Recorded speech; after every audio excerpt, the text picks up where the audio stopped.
Jeremías capítulo 13, verso del 1 al 11. Dice así la palabra del Señor, dice, lo leo, usted sígalo con su vista, dice, así me dijo Jehová, ve y cómprate un cinto de lino y cíñetelo sobre tus lomos y no lo metas en agua. Y compré el cinto conforme a la palabra de Jehová y lo puse sobre mis lomos. Vino a mí segunda vez palabra de Jehová diciendo, toma el cinto que compraste, que está sobre tus lomos, y levántate y vete al Éufrates y escóndelo allá, en la hendidura de una piedra, de una peña. Fui pues y lo escondí junto al Éufrates como Jehová me mandó. Y sucedió que después de muchos días me dijo Jehová, levántate y vete al Éufrates y toma de allí el cinto que te mandé esconder allá. Entonces fui al Éufrates y cavé y tomé el cinto del lugar donde lo había escondido, y he aquí que el cinto se había podrido, para ninguna cosa era buena. Entonces fui al Éufrates, y vino a mí, verso 8, palabra de Jehová diciendo, así ha dicho Jehová, así haré podrir la soberbia de Judá y la mucha soberbia de Jerusalén, este pueblo malo que no quiere oír mis palabras, que anda en las imaginaciones de su corazón y que va en pos de sus dioses ajenos para servirles y para postrarse ante ellos. Vendrá a ser como este cinto que para ninguna cosa es buena, porque como el cinto se junta a los lomos del hombre, así hice juntar a mí toda la casa de Israel y toda la casa de Judá, dice Jehová, para que me fuesen por pueblo, por fama, por alabanza y por honra, pero no escucharon. Oremos. Señor, Dios de los cielos y de la tierra, delante de tu presencia estamos, Señor. Padre, agradecidos. ¿Qué más, Señor, podemos decir más que gracias? Que dentro de tu voluntad infinita está el que hoy podamos escuchar tu palabra. Gracias, Señor, por este tiempo, por el tiempo que nos das de poder ir delante de tu presencia y poner oído a tu voz. Señor, pedimos la obra de tu Espíritu Santo en medio de nosotros, moviéndose, alumbrando los ojos de nuestro entendimiento. Queremos comprender tu palabra, queremos entender esta palabra, queremos conocerte en medio de esta palabra y queremos, Señor Padre, que esta palabra pueda, Señor, retumbar en lo más profundo de nuestro ser el día de hoy. Te lo pedimos en el nombre de Cristo Jesús. Amén y amén. Muy bien, hemos venido mirando este libro de Jeremías, y créame cuando le digo que es un libro muy fuerte, muy que debe de hacernos reflexionar sobre qué le pasó a un pueblo que Dios sacó de la tierra de Egipto. Dios lo llevó por el desierto 40 años, lo sostuvo. Su calzado no se desgastó, sus vestidos no se envejecieron. Durante esos 40 años los mantuvo de alimento, de agua, que después de esos 40 años le dio la tierra que él había prometido a sus padres y cumplió cada una de sus palabras al pie de la letra, y que ese pueblo, entrando a la tierra prometida durante 800 años aproximadamente, se llevó y se fue al fracaso. Nosotros debemos de aprender de esto, debemos de poner atención a las cosas que nos está diciendo el libro de Jeremías. Porque sin duda, como le dice el 1 de Corintios capítulo 10, todas estas cosas, hermano, son como ejemplo para nosotros para no cometer los mismos errores. Entonces, cuando nosotros vamos al libro de Jeremías y encontramos cómo Dios está totalmente enojado con el pueblo de Judá y está declarando que va a ser destruido, no estamos jugando, no es un juego. Dios no lo dijo de forma metafórica y que al final hizo un castigo cualquier, no. El libro de Jeremías, como Jeremías relata los últimos 40 años de la existencia del reino de Judá, debemos darnos cuenta que Jeremías, en el libro de Jeremías, Jeremías nos va a ir narrando cómo Babilonia, viniendo del norte, vino un imperio enorme, un imperio que acababa de ganarle y que acababa de destruir a Siria y a Egipto, y cómo iba desde el norte hacia el sur, conquistando y destruyendo todo lo que venía a su paso, y que eso que estaba ocurriendo, aunque no era un pueblo de Dios, aunque Babilonia no era el pueblo de Dios, Dios lo utilizó para su propósito, para que viniera a Judá y lo destruyera. Fue en 3 pasos. En el 605 viene Nabucodonosor, conquista Jerusalén, conquista Judá y lo hace tributario. En el 597, hermanos, hay una rebeldía, Judá quiere sacudirse la opresión de Babilonia y entonces vuelve a venir Nabucodonosor y vuelve a conquistar la ciudad y a destruir la revuelta. Y en el 586, con el último rey llamado Sedequías, vuelve Judá a intentar sacudirse esa opresión de Babilonia, y entonces sí, el rey de Babilonia dice hasta aquí, y entonces destruye toda la ciudad y el templo de Jerusalén. No es algo metafórico, es parte de la historia, sucedió. Entonces, cuando Jeremías, al comienzo de su ministerio, empieza a mencionar que viene una destrucción del norte, como por ejemplo en Jeremías 1, 14, búsquelo por favor, Jeremías 1, 14 y 15, dice así, es la primer profecía de Jeremías y exactamente menciona esto, dice, me dijo Jehová, del norte se soltará el mal sobre todos los moradores de esta tierra, porque he aquí que yo convoco a todas las familias de los reinos del norte, dice Jehová, y vendrán y pondrán cada uno su campamento a la entrada de las puertas de Jerusalén y junto a todos sus muros en derredor y contra todas las ciudades de Judá. Y esto se cumplió al pie de la letra. Y no nada más aquí, dice el capítulo 4, verso 6, acompáñeme. Dice, alzad bandera en Sión, huid, no os detengáis, porque yo hago venir mal del norte y quebrantamiento grande.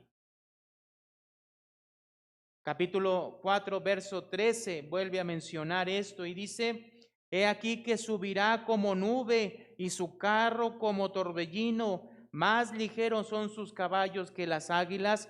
Ay de nosotros, porque entregados somos a despojo. No es retórica, no es una falacia, no está hablando metafóricamente, está diciendo literalmente viene la destrucción y se cumplió, hermanos, y fueron destruidos. Por eso tenemos nosotros que entender que esto, hermanos, no es un juego, no está hablando de algo que posiblemente pasó en la historia o alguien lo inventó. No es así.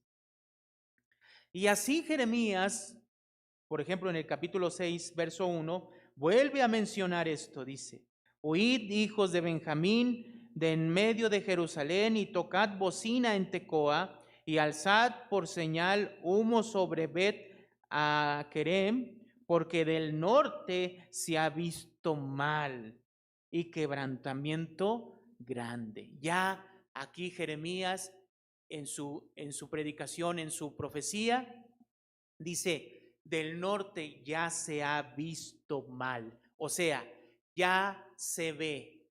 Al principio, hermanos, cuando Jeremías comienza su ministerio, estamos hablando aproximadamente del 626-27. Para cuando llega a Babilonia, estamos hablando del 605. Entonces estamos hablando aproximadamente de 20 años, aproximadamente. Cuando Jeremías comienza su ministerio y dice del norte viene mal, entonces seguramente el pueblo que decía, este está loco. Pero ya para el capítulo 6, Jeremías les dice, ya viene, se ha visto. Si nosotros vamos al capítulo 8, verso 16,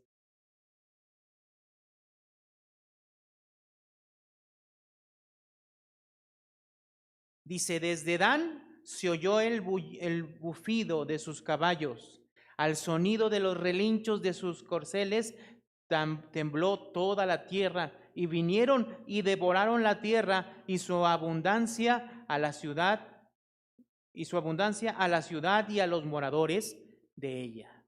Ya en Dan, ya aquí ya menciona un lugar específico, Dan, que era la frontera entre el reino de Israel del norte y los sirios, que no es igual que los asirios, que los sirios. Dan colindaba, estaba en la frontera con los sirios. Quiere decir que Babilonia ya había conquistado a los sirios y ya se veía en esa ciudad que ya venía la destrucción. Pero nosotros hemos visto que en medio de todo esto, hermanos, el pueblo, sus sacerdotes y sus profetas profetizaban, en vez de destrucción, ¿qué profetizaban, hermano? Paz. Y entonces llegamos al capítulo 13. En el capítulo 13, hermanos, dice, el verso 1 dice, así me dijo Jehová, ve y cómprate un cinto de lino y cíñelo sobre tus lomos y no los metas en agua. Entonces, ¿qué le manda a hacer Dios a Jeremías? Que se compre un cinto. ¿Sí? Dice el verso 2, y compré el cinto conforme a la palabra de Jehová y lo puse sobre mis lomos. O sea, lo puso sobre él, se lo puso. Verso 3, vino a mí segunda vez palabra de Jehová diciendo, toma el cinto que él ya se había puesto,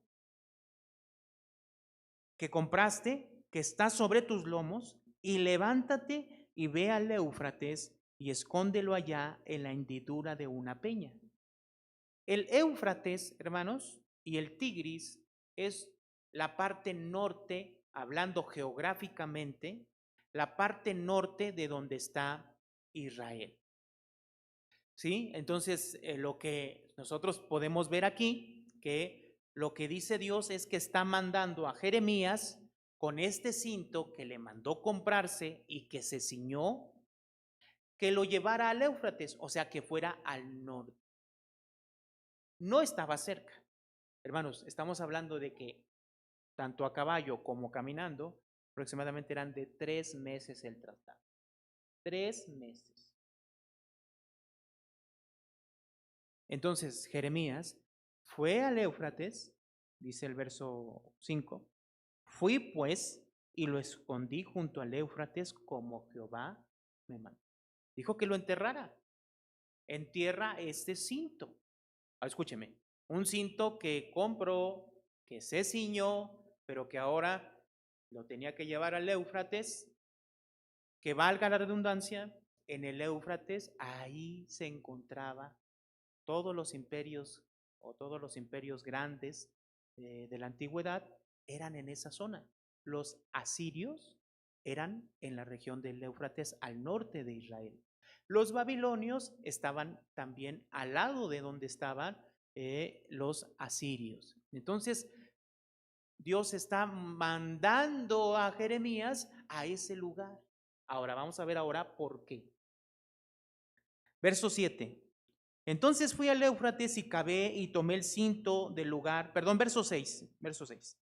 Y sucedió que después de muchos días me dijo Jehová, levántate y vete al Éufrates y toma de allí el cinto que te mandé esconder allá. Entonces, ya que regresa Jeremías después de algunos días, dice que Dios le dijo, bueno, ahora ve por el cinto.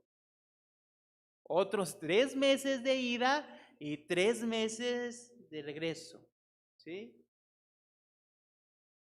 Y verso 7, entonces fui al Éufrates y cavé y tomé el cinto del lugar donde lo había escondido y he aquí que el cinto que se había podrido.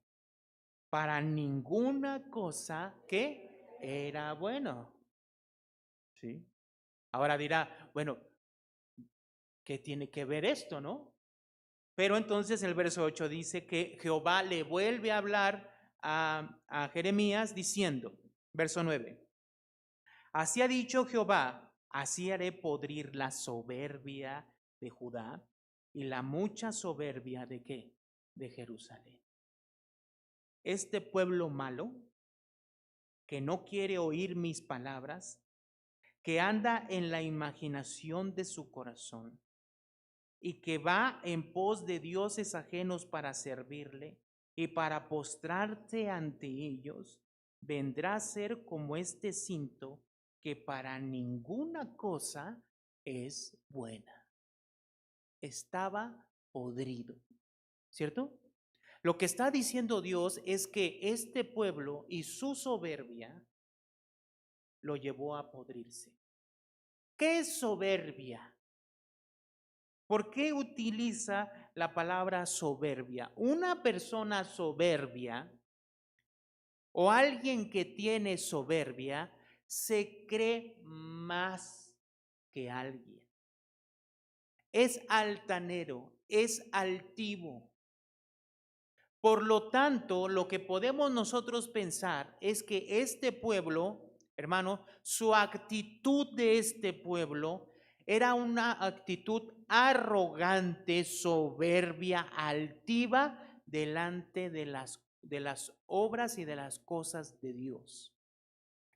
En pocas palabras, este pueblo, al no escuchar la palabra de Dios y seguir su propio corazón, lo que estaba diciendo y gritando sin palabras con sus actitudes era, yo soy más que Dios mismo. ¿No le parece esto similar a lo que pasó desde el comienzo de la creación con Eva? ¿Qué fue lo que con engaños le dice Satanás a Eva, hermano? Vas a ser como Dios, sabiendo el bien y el mal. Esta es la soberbia del pueblo de Israel. Un pueblo que no escuchaba la voz de Dios. Escúcheme, no hay peor cosa que esto. No estamos hablando de un pecado en específico. La soberbia encuadra todo lo que el pueblo estaba haciendo. Su adoración a otros dioses, para ellos, hermanos, la adoración a otros dioses se volvió algo cotidiano. Esa era su sabiduría y su razonamiento. Llegaron a reducir a Dios como a la categoría de un ídolo. Eso es soberbia. ¿Por qué? Porque ellos, hermanos, al final hicieron lo que ellos quisieron hacer. Cuando tú y yo hacemos lo que queremos hacer, estamos diciéndole a Dios sin palabras, no necesito que tú me digas qué puedo hacer, qué no puedo hacer. Yo soy lo suficientemente importante y grande para saber lo que yo quiero y lo que a mí me beneficia. Y entonces a mí me beneficia adorar a Baal, adorar a Astarot, a Astarte y seguir sus tradiciones y seguir y buscarles para que me den prosperidad. Pero si ellos me fallan, te tengo a ti, Señor. Esa es soberbia.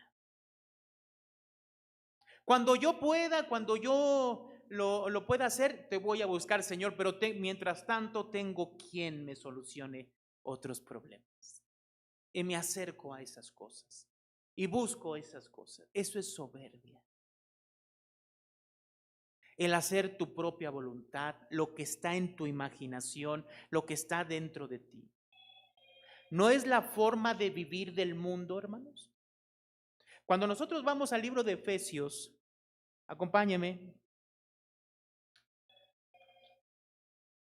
El libro de Efesios dice de esta manera, en el capítulo 2,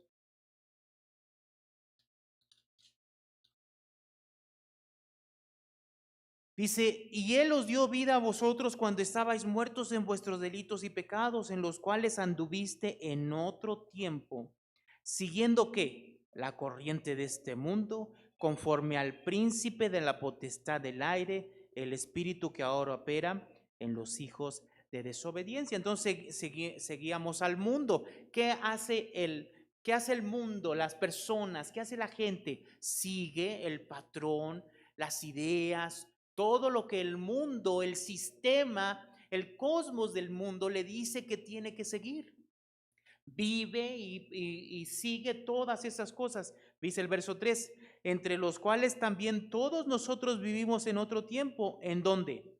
En los deseos de nuestra carne, haciendo la voluntad de la carne y de qué, hermanos, y de los pensamientos, y éramos por naturaleza hijos de ira, lo mismo que los demás. ¿A quién seguíamos? Seguíamos nuestros deseos. Y al final, ¿a quién seguíamos? Los deseos del mundo. ¿Y quién gobierna el mundo? Satanás. Y al final, entonces, ¿qué hacíamos?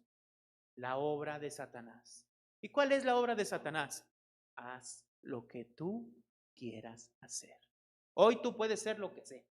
Puede ser un perro, un gato, una mesa, puede ser una cosa. Es más, puede ser un nada. Ya así de plano, hoy puede ser y catalogarte como nada.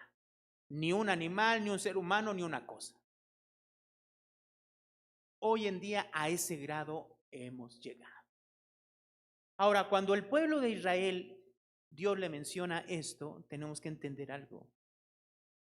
Le dice que lo que va a hacer Dios con su soberbia es que la va a reducir como este cinto. ¿Qué hizo con el cinto? Se lo llevó al Éufrates y se pudrió, ¿no? Entonces, si regresamos al capítulo 13,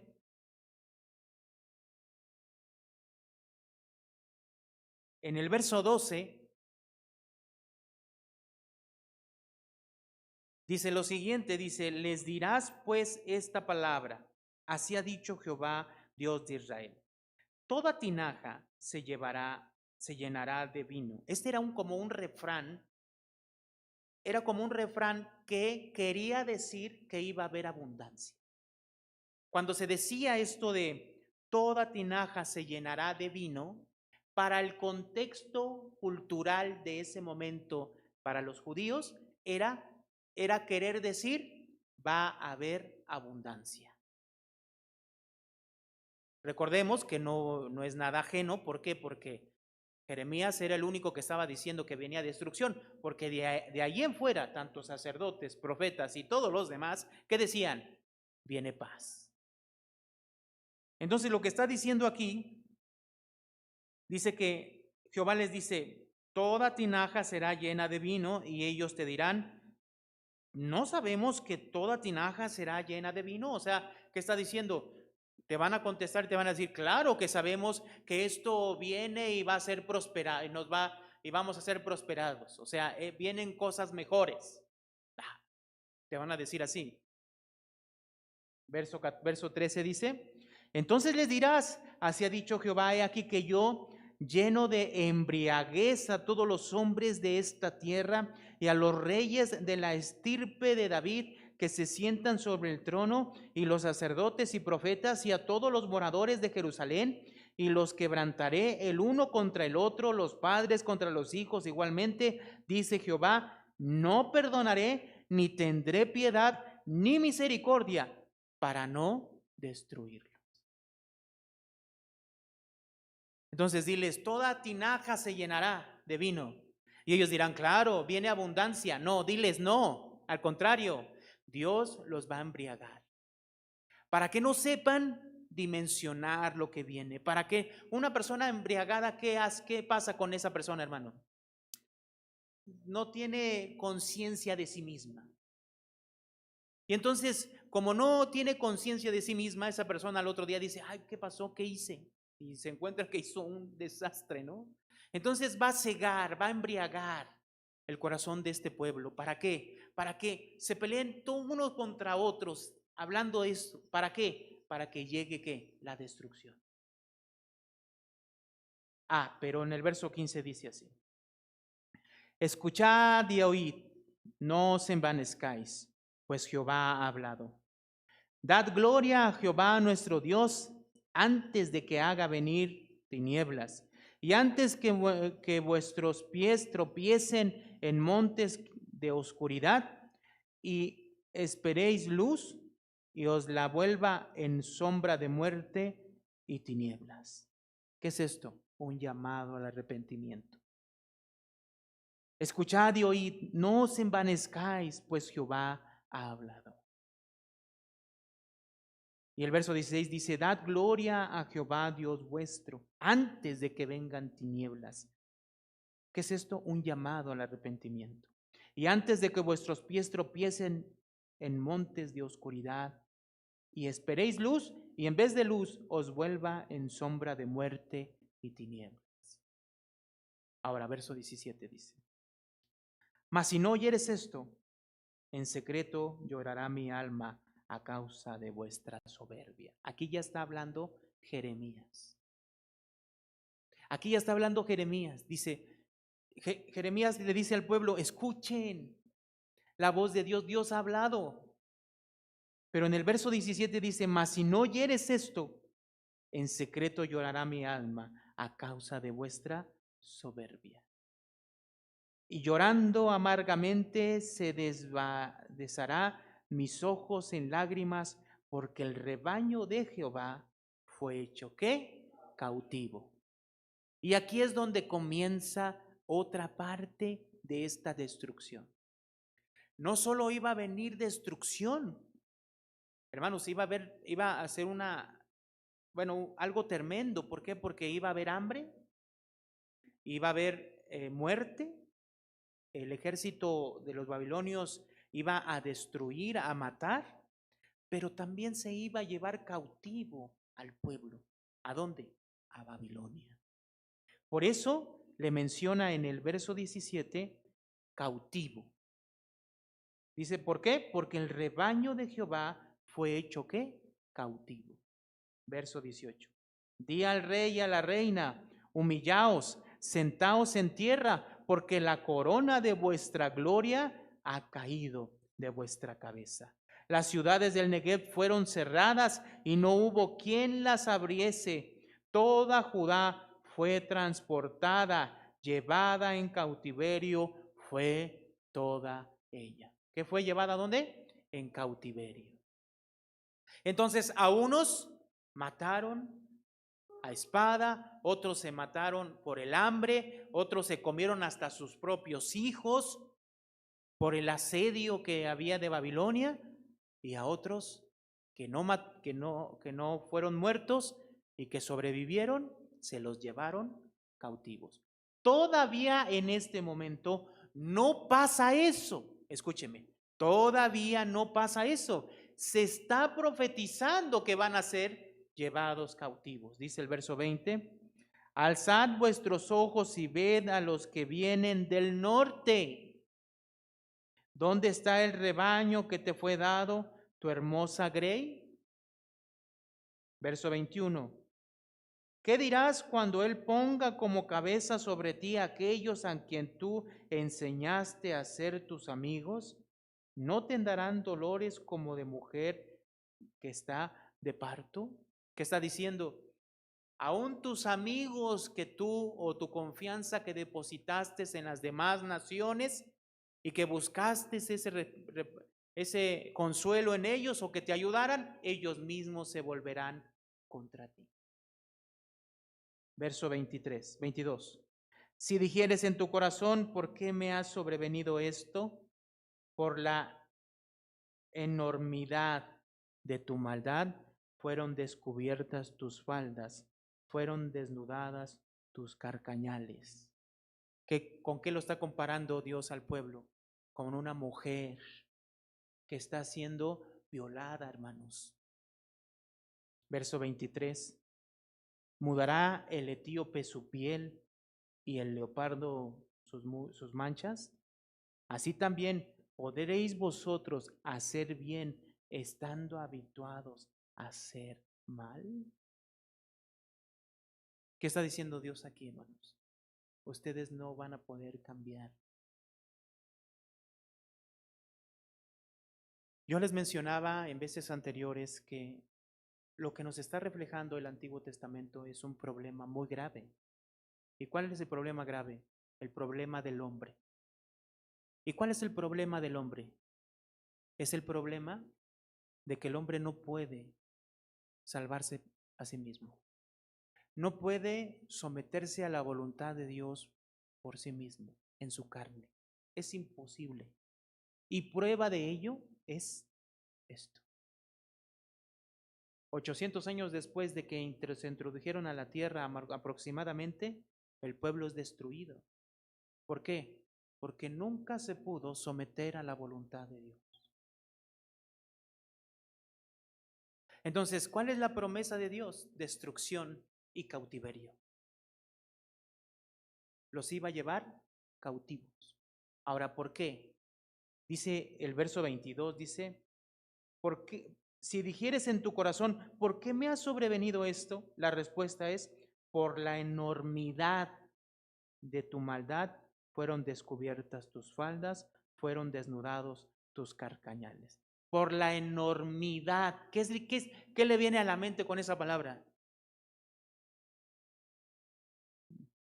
Por la enormidad de tus maldades. Ya se imaginará, hermanos. En el capítulo 14 habla de Manasés, perdón, no, en el capítulo 15 habla de Manasés. Cuando usted ve ahí Manasés, busque al rey Manasés y lea lo que el rey Manasés hizo. Fue terrible lo que el pueblo y el rey Manasés hicieron en ese periodo. Por eso que hicieron, Dios entonces está castigando todo esto. Ahora, viendo esto y viendo que Dios le está diciendo que van a ser cautivos, entonces, ¿qué significa cuando Dios le dice a Jeremías que vaya y lleve el cinto que se compró y que se ciñó, y que lo lleve al Éufrates y lo entierre? Y después de que lo enterró, al regresar le dice que fuera otra vez después de un tiempo, y ya que lo desenterró, lo ve que está podrido. ¿Qué significa? Dios le dice entonces, ¿no? Recordemos aquí en el capítulo 13, en el verso 9 dice, así ha dicho Jehová, así haré podrir la soberbia de Judá y la mucha soberbia ¿de qué? De Jerusalén. ¿Cómo? Llevándolos a Babilonia, llevándolos cautivos, permitiendo que fueran conquistados, que fueran destruidos, algunos muertos de espada, otros muertos de hambre, pero los que quedaron vivos, llevados cautivos. ¿Por qué, hermanos? Entonces sí, vamos a leer el verso 11.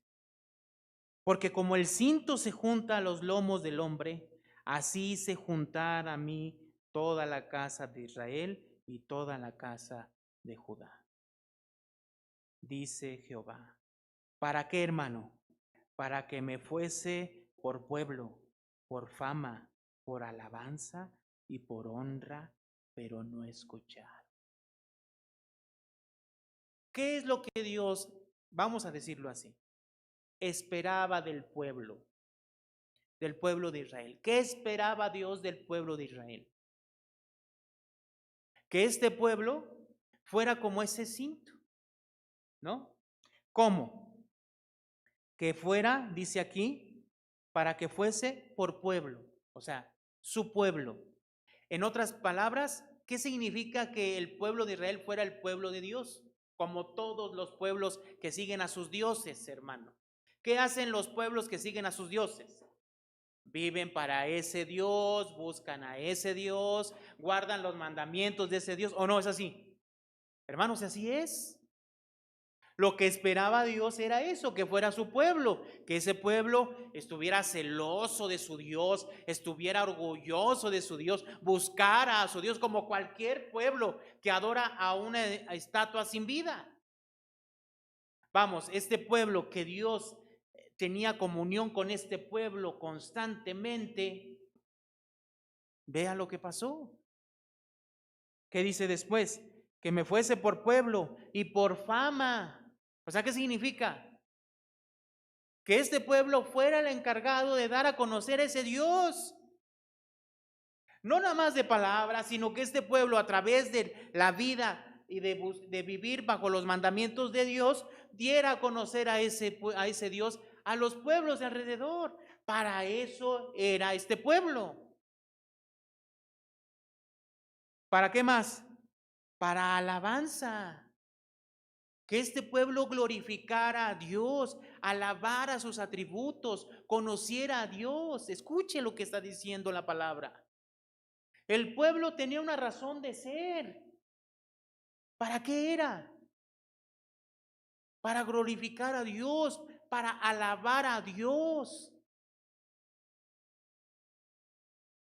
¿Y para qué más? Y por honra, dice.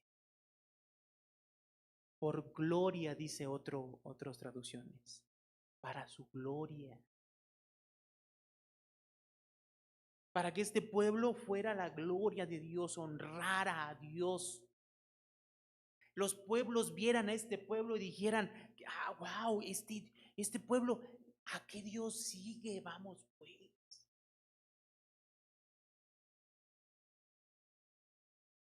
Para que este pueblo le honrara, le alabara, le buscara, se sometiera a sus mandamientos. La gente, los pueblos de alrededor lo vieran y dijeran, yo quiero seguir a ese Dios, yo quiero buscar a ese Dios que este pueblo está siguiendo. Pero ¿qué dice al último? Pero no escuchar. Hermanos, ¿sí estás escuchando? ¿Sí estás escuchando, hermanos? ¿Sí estás escuchando a Dios? Lo que nos está diciendo a través de este capítulo 13. Este pueblo que se rehusó a escuchar y que en vez de escuchar siguió la imaginación de su propio corazón, sus propios pensamientos, satisfaciendo su carne, sus pensamientos, sus ideas. Este pueblo que vive así fue destruido y llevado cautivo. Ahora, ¿qué tenemos que aprender?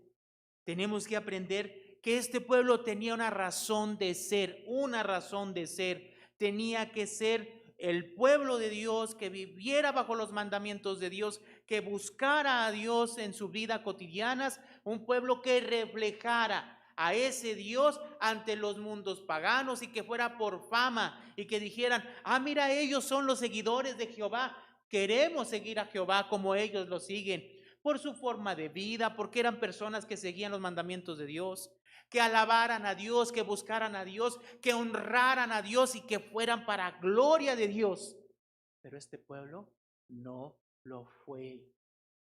¿Por qué no lo fue? Porque no escuchó la voz de Dios y siguió en su soberbia, pensando que así como yo vivo estoy bien, así como yo hago las cosas estoy perfecto, así como vivo yo estoy bien, y no hay una mínima de cambio, de buscar a Dios, etc. Consecuencia: destrucción y cautiverio. Esto que vemos aquí, Dios ya lo había dicho. ¿Sabe dónde? En Deuteronomio 28. Búsquelo.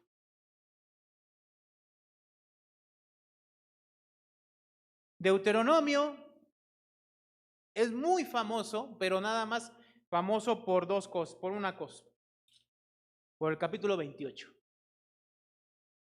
Si alguien habla de Deuteronomio, inmediatamente va al capítulo 28. ¿Por qué? Porque ahí están las bendiciones. Pero el problema del capítulo 28 es que no nada más habla de bendiciones, sino habla también de maldiciones. Y las maldiciones son 3 veces más que las bendiciones. Ahora miren el verso 15. Quisiera que me acompañara al verso 15.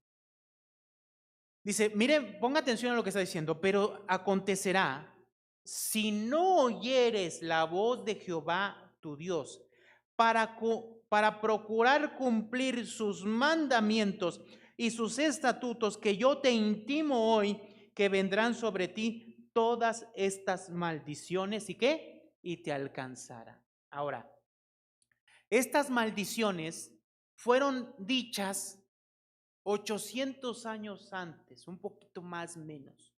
Hermanos, fue en el tiempo de que Deuteronomio fue, más o menos estamos hablando del 1406. 1406.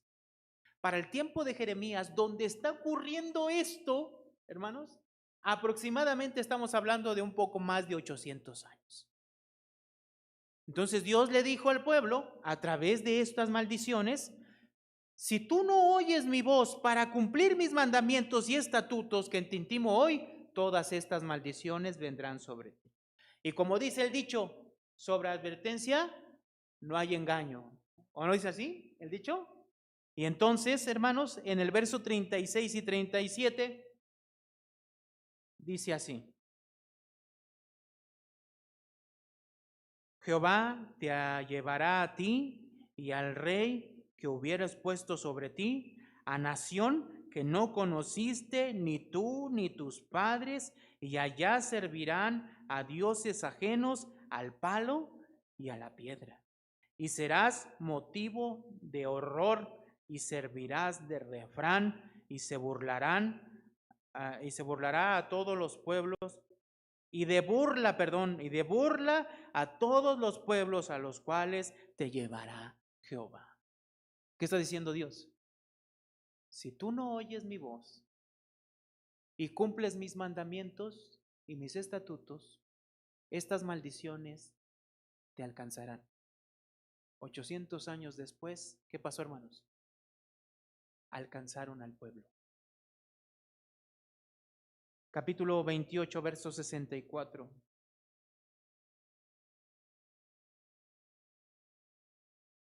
Y Jehová te esparcirá por todos los pueblos, desde un extremo de la tierra hasta el otro extremo. Allí servirás a dioses ajenos que no conociste tú ni tus padres, al leño y a la piedra. ¿Qué está diciendo Dios, hermano?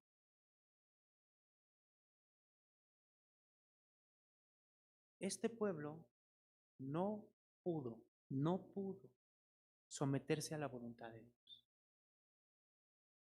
Entonces, ¿qué significa este cautiverio para nosotros hoy en día? Esta desobediencia tremenda del pueblo, gigantesca, que llevó a la destrucción de este pueblo. Y este cautiverio que Dios está diciendo. Bueno, en el libro de Deuteronomio, después de decir que estas maldiciones iban a llegar a ellos si no obedecieran, si no escuchaban la voz de Dios, en el capítulo 30 de Deuteronomio, mire cómo empieza.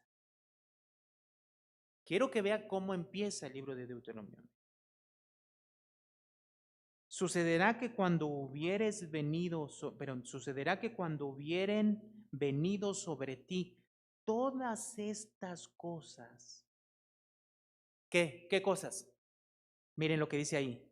La bendición y la maldición que he puesto delante de ti, y te arrepintieres de en medio de todas las naciones donde te hubiera arrojado Jehová tu Dios. O sea, ¿cómo? Vea. Desde el libro de Deuteronomio, en el capítulo 30, Dios empieza diciendo que entonces todo esto se iba a cumplir en el pueblo, tanto las bendiciones como las maldiciones, dando por hecho de que Dios al final iba a castigar a este pueblo por su rebeldía, por no escuchar a Dios, y los iba a esparcir y los iba a llevar cautivos por toda la tierra. Pero entonces hay una promesa. En el capítulo 30, verso 2 dice: y te convirtieres a Jehová tu Dios y obedecieres a su voz conforme a todo lo que yo te mando hoy, tú y tus hijos, con todo tu corazón y con toda tu alma, entonces Jehová hará volver a tus cautivos y tendrán misericordia de ti y volverá a recogerte de entre todos los pueblos donde te hubiere esparcido Jehová tu Dios. Entonces, si allá en ese lugar donde te esparció Jehová, te arrepintieres, entonces Jehová, ¿qué va a hacer, hermano? Te va a traer una vez más y te recogerá. Verso 4, y aun cuando tus desterrados estuvieren en las partes más lejanas que hay debajo del cielo, de allí te recogerá Jehová tu Dios, y de allí, ¿qué? Te tomará. Verso 5, y te hará volver Jehová tu Dios a la tierra que heredaron tus padres y será tuya, y te hará bien y te multiplicará más que a tus padres. Y circuncidará Jehová tu Dios tu corazón y el corazón de tu descendencia. ¿Para qué, hermano? Para que ames a Jehová tu Dios con todo tu corazón y con toda tu alma, a fin de que vivas. Entonces Dios ya sabía que este pueblo no iba a poder someterse a la voluntad de Dios. ¿Por qué? Porque así es el hombre. ¿Dios sabía que este pueblo iba a fracasar? Sí, lo sabía. Y le mandó profetas, palabra, ley, uno tras otro, en todo momento y en todo tiempo le mandó su palabra, su palabra, su palabra, y el pueblo no escuchó. Pero Dios ve y diagnostica este mal del hombre, pero también habla acerca de la restauración. Allá aunque estén tan lejos, si ustedes se arrepienten, yo los volveré a traer. Esto se va repitiendo a través de todo el Antiguo Testamento. Mire cómo lo menciona, por ejemplo, Ezequiel. Ezequiel 36.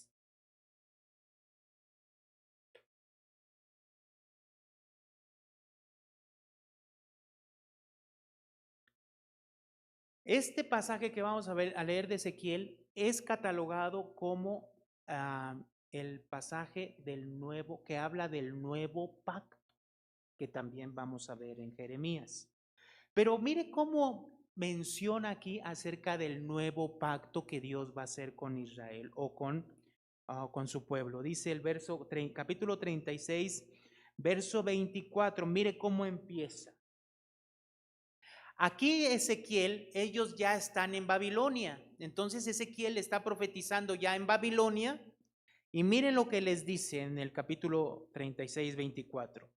Y yo os tomaré de las naciones y os recogeré de todas las tierras y os traeré ¿a dónde? Entonces, ¿qué es lo que Dios está diciendo por medio de Ezequiel? Está recordando la promesa que donde leímos. ¿Dónde leímos esta promesa? De hacerlos regresar. Deuteronomio capítulo 30. Después de que vengan todas las bendiciones y maldiciones que yo te prescribo a ti, aun estando tú en aquel lugar y te arrepintieres, yo te traeré otra vez a vuestro país. Y entonces, ¿cómo empieza? Dice, yo os tomaré de las naciones y os recogeré de todas las tierras y os traeré a vuestro país. Esparciré sobre vosotros agua limpia y seréis limpiados de todas vuestras inmundicias y de todos vuestros ídolos os limpiaré. Os daré corazón nuevo y pondré espíritu nuevo dentro de vosotros y quitaré de vuestra carne el corazón de piedra y os daré un corazón de carne. 27, leemos juntos, dice, y pondré dentro de vosotros mi espíritu y haré que andéis en mis estatutos y guardes mis preceptos y los pongas por obra. ¿Cuándo se cumple esto? ¿En quién se cumple esto? En Cristo. ¿Cuándo viene el Espíritu Santo y se derrama sobre todo hombre o sobre la humanidad? ¿Cuándo? En el Pentecostés, después de que Jesús asciende a los cielos, ¿cierto o no? ¿Quién es el que derrama el Espíritu? Es Jesús. Jesús toma del Padre la promesa y lo derrama. ¿No es así, hermanos? Entonces, ¿de quién está hablando este pasaje? ¿De quién está hablando? Está hablando ciertamente de Jesús y del Espíritu, ¿verdad? Pero está hablando de quién cuando dice, y los traeré y los recogeré. ¿De quién está hablando? ¿De quién está hablando? ¿A quiénes va a traer? Hablando históricamente, el pueblo sí regresó, hermanos. Pero en realidad este pasaje está hablando de nosotros. Él nos ha traído y ha cambiado nuestro corazón y nuestra vida. ¿Cómo le dice eso el Nuevo Testamento? Nacer de nuevo.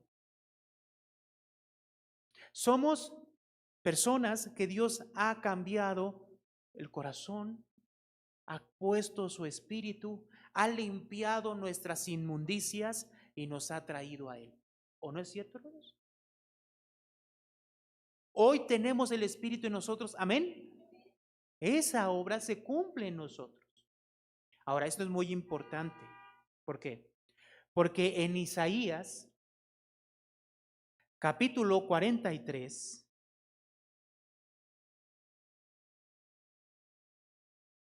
en Isaías, capítulo 43, hablando de la restauración de Babilonia,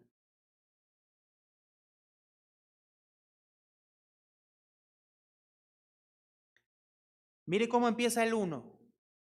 43:1 dice, ahora, así dice Jehová, creador tuyo, oh Jacob, y formador tuyo, oh Israel. Yo sé que usted piensa, o podemos pensar que de manera inmediata está hablando del pueblo de Israel. Y sí es cierto. Pero ahora veremos a quién se refiere en realidad comparado con Ezequiel y Deuteronomio. Dice, no temas porque yo te redimí, te puse nombre, mío eres tú. Entonces podemos seguir pensando que está hablando del pueblo de Israel en ese entonces. Verso 2. Cuando pases por las aguas, yo estaré contigo, y si por los ríos, no te anegarás. Cuando pases por el fuego, no te quemarás, ni las llamas arderán en ti. ¿Por qué? En verso 3, porque yo Jehová, Dios tuyo, el Santo de Israel, soy, ¿qué, hermano? Tu Salvador. A Egipto he dado por tu rescate, a Etiopía y a Seba por ti. Entonces, ¿qué dice? Tanto a Egipto, a Etiopía y a Sebas los he dado por ti, para tenerte a ti. Verso 4. Porque a mis ojos fuiste de gran estima, fuiste honorable y yo te amé. Daré pues también por ti y naciones por tu vida. Verso 5. No temas porque yo estoy contigo. Y mire qué dice aquí, hermanos. Del oriente traeré tu generación y del occidente, ¿qué, hermano? Entonces, ¿de quién está hablando este pasaje? Está hablando de traer, de regresar. ¿De quién está hablando, hermanos? Si vemos Ezequiel y vemos Deuteronomio, está hablando de nosotros. Él nos creó, nos formó, de Él somos, dice el verso 1, ¿no? Ahora sí dice Jehová, creador tuyo, oh Jacob, y formador tuyo, oh Israel. ¿Quién es Dios para nosotros, hermano? Nuestro creador, nuestro formador. Dice el verso 5, no temas porque yo estoy contigo. Del oriente traeré tu generación y del occidente te recogeré. Verso 6, leemos juntos, dice, diré al norte, de acá y al sur, no detengas, trae de lejos mis hijos y mis hijas de los confines ¿de dónde? De la tierra. Ahora, mire, ponga atención. Vimos Jeremías, ya estamos terminando. Vimos Jeremías 13. Y dice que Jeremías que este pueblo por su maldad extrema iba a ser destruido y llevado cautivo. Pero Dios hace una promesa en la Escritura, un nuevo pacto, donde Dios iba a traer a esas personas. De manera literal e histórica, sí Dios regresó al pueblo a Judá, pero ese pueblo se volvió a corromper. En realidad, la obra espiritual que iba a ser Dios de transformación no se cumple sino con la venida de Jesucristo. Y entonces todos los que en Él creen pertenecen a esos que Dios regresa y trae, que cambia su corazón, limpia sus pecados y pone su espíritu para que vivan conforme a su voluntad. Eso lo expresa el capítulo 43 de Jeremías diciendo que Él es nuestro hacedor y nuestro creador. Él es el que creó al pueblo de Israel, sí, pero también es el que nos crea a nosotros como su pueblo también, ¿cierto o no? Él formó al pueblo de Israel, pero también nos formó a nosotros. Somos nuevas criaturas en Cristo Jesús, ¿cierto o no, hermanos? Y dice la Escritura que somos formados a la imagen de Él. Entonces, en el capítulo 43, hablando de que Dios va a traer a sus hijos del oriente, del occidente y de todas las tierras, esos somos nosotros.